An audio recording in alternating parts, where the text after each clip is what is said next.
să-ți spun, amice, totul despre Iisus. Cum în El aflat am prieten minunat. Vreau să-ți spun cum Domnul viața mi-o schimbase și-a lucrat în chip atât de minunat.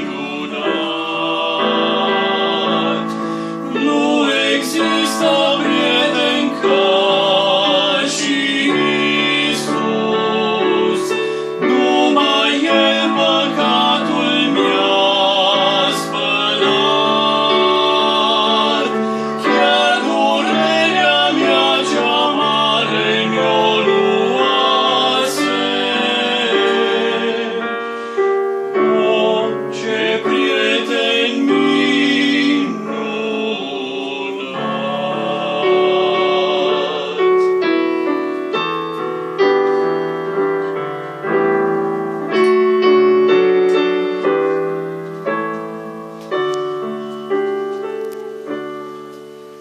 Păcătos am fost când Iisus mă găsise, piruit lesculț de falsele-mi plăceri.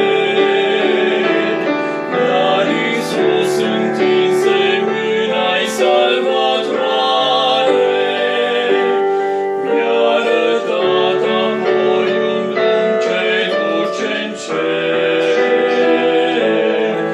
Nu există prieten ca și Iisus, numai El păcatul mi-a spălat.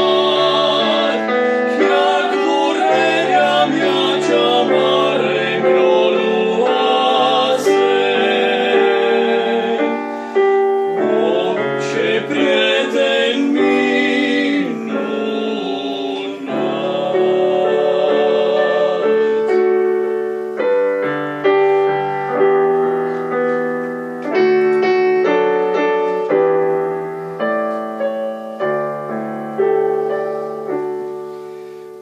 Bucurii nespuse vin mereu în mine și iubirea-i tot mai mult o înțeleg.